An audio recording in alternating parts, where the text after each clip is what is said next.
Hello, and welcome back to the Erin Coupe podcast. Today, we're diving into a topic that can truly change how you show up in your work and in life. It is all about how your presence is your influence. And when I say influence, I'm not talking about influencers via content on social media. I'm talking about what do people feel in your presence without you trying so hard. So, how do some people walk into a room and just instantly command attention without even saying a word? You know, those people where it just seems like everyone gravitates towards them, like they are emitting something that everyone else is magnetized to. What is it about their energy that draws people in? And more importantly, how can you cultivate that same level of presence and ultimately impact? It's funny because I was thinking about doing an episode on this topic, and I was reflecting on it because every once in a while I'm reminded that in my corporate career, at many different times, there were various people that would make the comment to me, you know, you're meant for more, or you know, you're going to do something much bigger one day. And I really never knew what they meant by that. Like at the time, it just confused me. I heard this over the course of, I'd say maybe about 10 years in my career. And I was always just kind of very confused and didn't know if that was a compliment or what it was, because I just didn't see beyond, what I was doing at the current time. What they really were saying, or what they were really drawn to in me, is that they sensed my presence and my innate power. And my innate power wasn't about status. It wasn't about job title. It wasn't about the money I made. It wasn't where I worked. It was really about my own true power being exuded through my ability to connect with people and to be myself with people and to influence them without trying, just by being present. So as we delve into this topic, I want to remind you, I do not rely heavily on academia. I don't believe that degrees and credentials are more important than lived experience, because in my eyes, lived experience is where the real learning and application in life comes from. And with learning and application, you have wisdom. And wisdom is what I am all about. So in this episode, we're going to unpack just a little bit of the science and psychology behind presence and influence.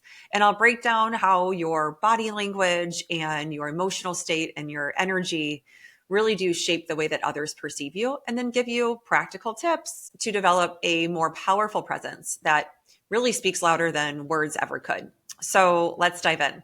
I want to start with the simple question of what is presence. Let's just start there. Presence is not about being the loudest person in the room or having the perfect words to say. It's not about rehearsing your lines. It's not about making sure that they come out exactly as you wanted them to, or being highly disappointed if they don't. It's about how you make people feel. The energy that you bring, the confidence you exude, and the way that you can hold space in a room is far more important than the words that come out of your mouth. There's a Harvard research study that I read not long ago that shows that people form impressions of you within seconds of meeting you.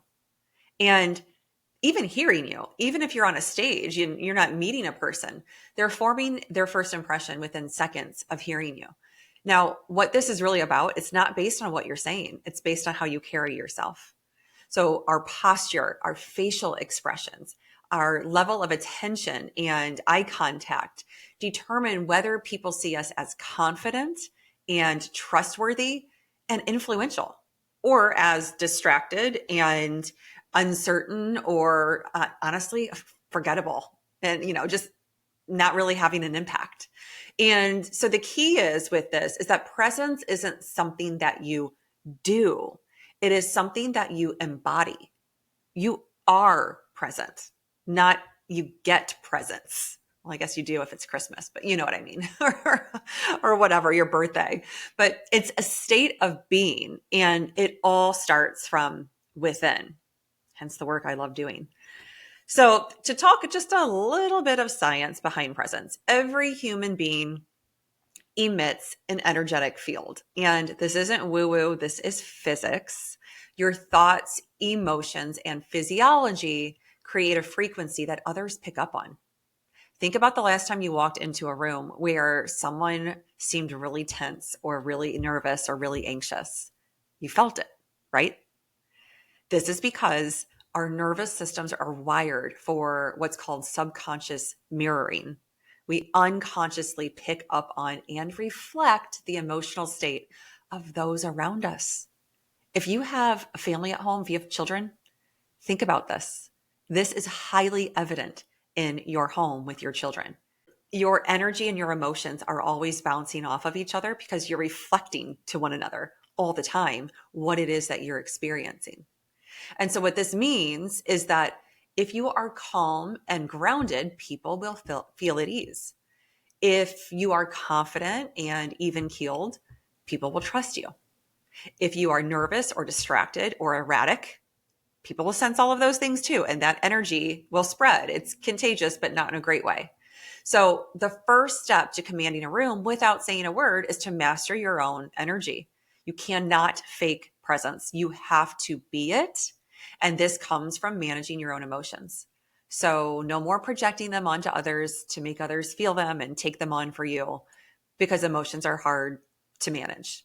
The more that we ignore them or we push them down and numb them with substances and alcohol and drugs or whatever, the more that you do yourself a disservice. You have to feel your emotions.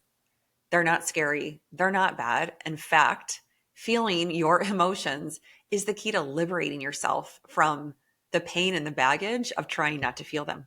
You see how that works? Until you start to embrace your own emotions, they will own you. And so, by the way, if you don't have this skill yet of navigating your emotions effectively and learning what it is that they are telling you so that you can actually take some action on it, this is a skill that I teach, and it's not a technical skill. It is a very innate, heart-centered skill. I teach this in Authentically You in my private cohort, which the next one launches on April 2nd. So if you are interested, I do have a few spots left and would love for you to check it out and apply if you'd like to. Go to my website, erincoupe.com, and then under services, it's Authentically You. You can learn more there. Okay, so now I want to get to the tactical piece about presence that I want to share. It's if you want to show up with more presence, with more influence, you have to master your nonverbal communication. And so there's three things I picked out to share with you. There's more to this, but really there's three things that I think matter the most and instantly change how people perceive you. Number one is your posture. So stand tall and relax your shoulders, like let them like come down from your ears. Take up space and don't shrink or get super fidgety and start touching everything and moving around and doing this and crossing your arms. I feel like I used to walk around a lot with my shoulders up to my ears because I was always tense and stressed out and felt pretty rigid. So think about this maybe the next time you're going to a pitch or delivering a presentation or you're going into a networking event and you don't know many people. It can really make a world of difference to just try to relax your shoulders and, just take up more space and not move around so much. The next thing I'd say is eye contact. So eye contact cannot be underestimated. I know for a lot of people, it can be hard to hold eye contact for long periods of time because it can be a little uncomfortable. The more that you can practice this and be more intentional with your eye contact, this is a signal of confidence and authority. Craig and I work with one of our sons on this because he has a little trouble with eye contact. We're always having him look at the waiter or the waitress in the eye and his coaches in the eye, his friends' parents. We always are reminding him, make eye contact. You want to connect with people in that way. It's just very important. And yet it's not natural for so many people. So it really does have to be practiced. And then breath and energy regulation is really key. If your nervous system is ratcheting up and it's super amplified, people experience that because it seems like you're nervous or you're tense. So the key here is to take some deep breaths. Just a few deep breaths can remind your body to not breathe so shallow, not be only in the chest, but to bring your breath down into the body. And that will immediately relax your nervous system. So this is really a key for those times where you know that you may be nervous and you may be stressed, and you can regulate your nervous system before you go into those situations. Presence, as you can see, is not about being the loudest voice in the room. It is about a foundation of self-assurance that others can feel. Your presence is a reflection of your internal world. If you constantly doubt yourself or feel like an imposter, it shows not in your words, but in your expressions, in your posture, and your energy. You may think that you can fake it till you make it, but anyone that is self-aware and in tune with their own energy is going to sense the truth beneath that fakeness. Is that even a word? Maybe false pretense or fake behavior is better. So, how do you shift into a state of magnetism? How do you magnetize people to you? Like some of these people I talked about in the beginning of this episode who just command presence the moment they're in the room.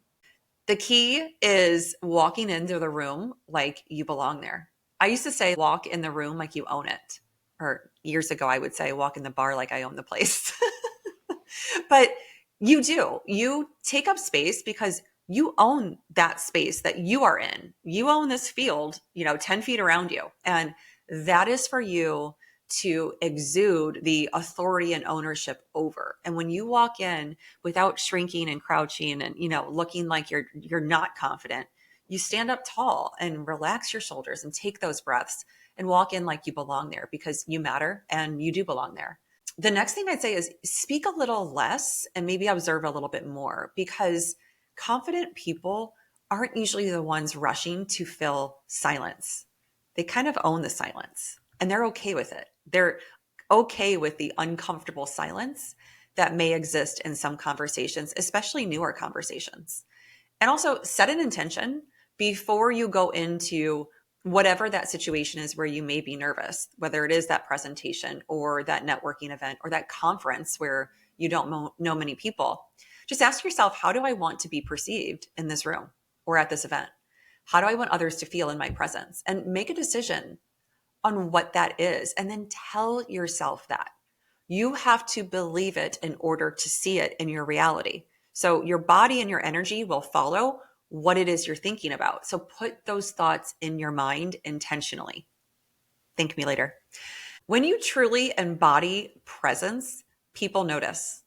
You don't have to try so hard. You don't have to prove yourself, and you don't have to overthink it. You are influence without overthinking or trying to convince people of what you're influencing them on. It's not about the words. It's about who you are and how you show up and what you are bringing into that room. Put bluntly, it's about shining your light. It's about being authentically who you are and letting that part of you show up, not all the crazy thoughts that you're having that day. The thoughts will be there. Everyone has weird thoughts. And I want to just remind you, you've heard this in other episodes. You've certainly probably read this in some of my writing over the years or in my workshops that you've been a part of. Your thoughts are not you. We all have 65,000 thoughts on average a day. Everyone has crazy thoughts. Everyone has negative thoughts. Everyone has amazing thoughts and dream thoughts and all these things. Don't let them get you down, and don't let them keep you from shining your light and being who you are, especially when you're going into these situations where you may typically be stressed or nervous or want to meet people in a new environment that might lead to something really great for you or just some new opportunities. Think about the most powerful leaders, speakers, and mentors that you admire. What stands out about them? My guess is that you're not thinking about specific words they have said in the past. It's never about words. It's about their energy, their ability to hold space, to exude confidence without being arrogant, and to make people feel seen and feel heard. They're so at ease and so full of grace that you are inspired by their light and their presence. This is what we're talking about here. This is what you can cultivate. Presence is not something that you're born with. It is something that you build moment by moment and with awareness and with intention. And when you do, you walk into any room and without saying a word, people feel your influence. So here's my challenge to you. How can you start embodying more presence today? Before you enter a room where you are typically feeling the pressure or feeling nervousness, take a few deep breaths and own your space. Practice stillness, practice eye contact, and intentionally breathe deeper. Tell yourself you belong in that room and that you're comfortable in your own skin. And walk with purpose, not with hesitation. Don't shrink. Take up that space. Most importantly, trust yourself. Your presence speaks before you do. So make sure that it's exactly what you want and it's saying who you are. You want it to be energy that people feel uplifted by, not brought down by. If this resonated with you, please share it with someone that needs to hear it. And I always love your reviews or ratings or comments because they really do help get these messages out to a broader audience. And that's the goal. I do this because I want to give people more inspiration, more tips, more tools, more strategies to really impact their lives and the lives of others. You can find me at erincoupe.com, at AuthenticallyEC on Instagram, or Erin Coupe on LinkedIn. I get so many great messages from people every single week about how much it's resonating, how much it's helping them. I always love to hear from you. Reach out anytime. And stay tuned for updates on my book. If you're not subscribed to my newsletter just yet, please do so via my website. I'm telling all kinds of behind the scenes stories about what it's really like to write a book. And hint, it's grueling. That is not a glamorous project. The book is available for pre-order this summer and launched in September of 2025. Thank you for spending time with me today. And I'll see you back on the next episode.